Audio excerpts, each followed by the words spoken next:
St Mark's, Englefield, APCM, May 2023. Rector's Report. July 2022. It was wonderful that our first introduction to Englefield was volunteering on the estate school days. I also had permission from the bishop to meet our school leavers and present the Bibles at the leavers service. August. We moved into 2 St Mark's Close and a storage unit in Burfield. It was so wonderful to have Dinah, the Marilliers, Doris and Leanne as near neighbours. It was a good position to meet many other village folk as they came and went from the tea room. It also meant we were in close quarters to oversee the new car park being made, the store and tea rooms, kitchen cabin being created, and Liz's house made ready for them. September, my induction service was on the 8th. Which will always be remembered as a big day for the whole nation and indeed the world. I still remember the physical sensation in my gut when we were told 20 minutes before the service began that Her Majesty the late Queen Elizabeth II had died. The entry in the service register includes the following. At 1840 we learned of the death of Her Majesty Queen Elizabeth. Prayers were immediately said in the vestry.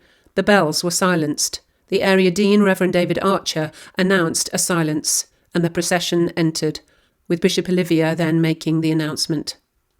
During the service, Reverend Julia swore allegiance to King Charles, his heirs and successors. In the intercessions, the new rector thanked God for the Supreme Governor of the Church of England, Her Majesty Queen Elizabeth II, for her life and witness, her constancy and commitment, rejoicing that she knew Jesus Christ as her way, her truth, and her life, and that she now dwells with God and the saints in glory, casting her crown before him, lost in wonder, love, and praise. Also prayers for the royal family, staff, and subjects of the Commonwealth, and for Charles, preparing to become king, that he may follow in her steps as defender of the faith. Despite the shock, it was so good to meet church, village and estate folk and to be presented with items by them, as well as to invite my now much valued colleague, Reverend Martin Davey, to be Bishop's chaplain at the service. Paul and I were particularly grateful for Edward Crook's map and later tour of his parish. We enjoy the connection of Paul being on the parish council. We were, of course, plunged into a time of mourning, with lots of instructions for C of E clergy. My service content and preaching plan got adjusted accordingly. The long-postponed village flower show and fete went ahead, and it was a joy to meet the community out in force and to present the trophies. October was a busy orientation month, attending diocesan training, first school governors meetings, clergy chapter, deanery synod, and initiating contact with the wedding and baptism couples. I had the joy of baptising Venetia Walker and Archie Benyon.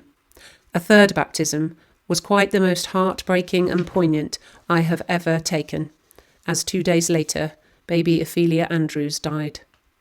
My first funeral at St Mark's was this darling 3-month-old granddaughter of our church warden, Paula.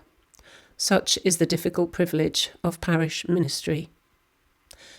The month also included harvest festivals for school and church, an opportunity to meet school parents and also to see the wonderful work of our flower team. I was heartened by the generosity of the church for the West Berkshire Food Bank, and we were able to support the DEC Fund for Pakistan's devastating floods. The postponed packed garden party was a super opportunity to learn more about one charity we supported. It didn't take Paul long to get embedded into the tech side of church, and I'm so very grateful to the tech trinity of Peter, Ronan and Paul for the amazing things they achieve to help our services be seen, heard and slick, and reaching those who cannot be with us in person. The link to Sunday services stays available for at least a week, and Paul has now placed the readings and sermons onto the St Mark's Englefield YouTube channel, to which you can easily subscribe. November. As well as school and church remembrance services, I introduced Remembering Our Loved Ones Together, a service for all souls. A similar format to my hospice services, this was well attended and over 50 names read aloud as candles were lit. As Advent began, I was most appreciative of our church warden's initiative, Sherry Sunday. December. It was a particular busy month with 3 weddings, including our own Andrea Keane and Richard, and particularly heavy month, as we lost 3 of our own dear souls, Margaret Metcalfe, Annie Stone and Anne Halifax. I was so glad to have met all 3 of them before they went to be with the Lord. We had a weekly online and in-person Advent group looking at the Christmas angels. I introduced a Facebook page for St Mark's as we seek to reach out more to our school and homebound community, and especially to advertise our services and remind folk about key events in the Christian calendar. Our village school was an important part of my coming to Englefield, and I so enjoy my weekly visits to lead a dwelling group with a Bible passage and the whole school collective worship. I had the joy of officiating at the school's Christmas service, as well as welcoming the school choir and a professional quintet at our own carols by candlelight. I invented a new word, nativitingle, to celebrate the Nativity and Christingle together on Christmas Eve. It was super to see the Englefield community embrace it en masse. I witnessed how wonderfully the many teams of St Mark's ensured the church looked particularly stunning with tree and flowers and candlelight, as well as us enjoying Christmas treats after the carol service. The warm welcome we offer to all is a tribute to all of you who take their turn on the various rotas, and I'm so very grateful for the many unseen saints. January 2023. The funerals of the above dear ones took place, and also that of dear Dick Kennedy. With the large numbers attending, I was again grateful for the support of many St Mark's folks. February. I always loved the stripping back and reflective focus of Lent, and we began with a small informal Ash Wednesday service. I was very grateful to Denny and Penny for leading a weekly Lent group. It was good to attend the World Day of Prayer service with a small number of other St Mark's folks, and I look forward to us being a host one year. It was also good to connect with Dowie Abbey and our local Roman Catholic priest when a few of us attended Lectio Divina. March.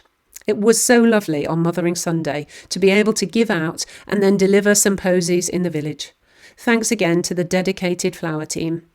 Then it was time for us to pack up and move again into the newly refurbished St Mark's house, just in time for my 6th month review with Assistant Archdeacon, the Venerable Liz Jackson.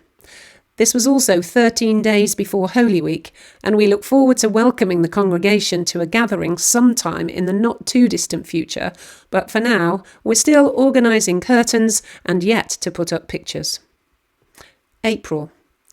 I used the modern icons of Sega Coda to structure our Good Friday reflections before a triumphant Easter day, with stunning lilies trumpeting our risen Lord.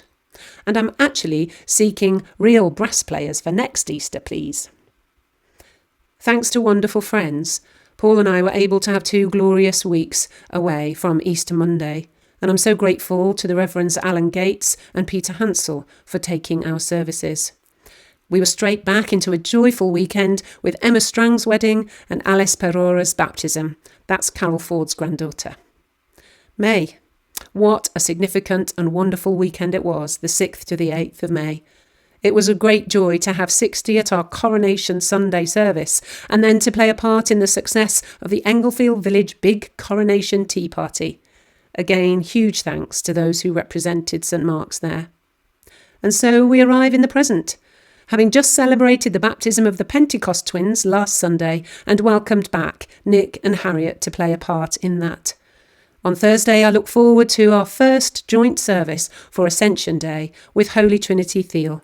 It'll have a mix of classic and new hymns, as well as personal reflections from Martin and I. And so, as I've reflected back, I'm grateful for so many things, most especially the sustaining presence of God, which is so palpable amongst the people of St Mark's. You will all have seen what a great and indispensable support Paul is to my ministry, and I want to record here especially that his acting as verger for weddings and funerals is a real ministry in itself, not just to me, but to all, in joy and grief, who are helped by his care, technical expertise, and dutiful service. Speaking of dutiful service brings to mind so many others amongst you that I dare not seek to name, who keep the diverse and important areas of the life of St Mark's going. I must, however, acknowledge the valiant and dedicated work of Paula and Torquil in the background in so many different ways, not least their care for Paul and I. Thank you both so very much.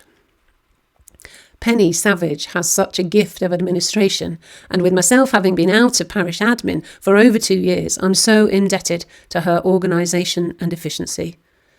Ron Marillier's devotion to duty as treasurer is second to none, and his attention to detail is phenomenal.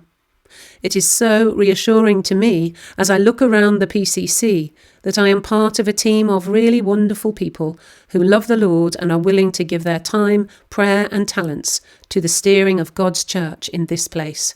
We all owe the above our grateful thanks.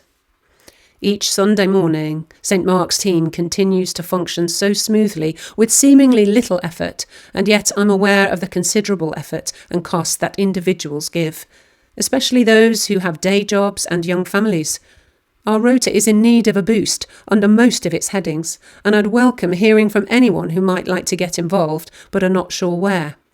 In particular, I'd highlight the need for more members of the Sunday Club team to support Safi in her tireless enthusiasm and passion for the discipling of God's tiny humans.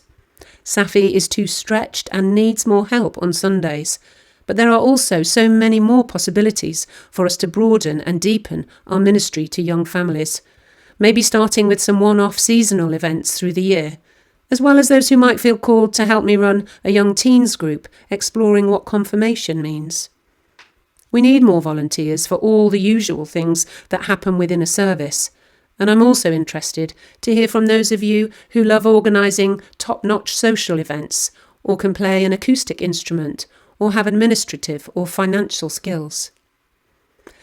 It is still really early days, and I'm very much still settling, as well as getting used to the unique context of Englefield.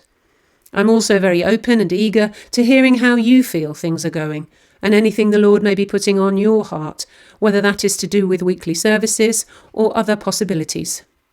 I thank you all for your warm welcome for Paul and I covet your prayers as we seek to discern God's leading for us as his people in this place. May he guide us by his Holy Spirit as we seek to greet, gather and grow in his love and go deeper and wider in his mission. Julia, your Rector.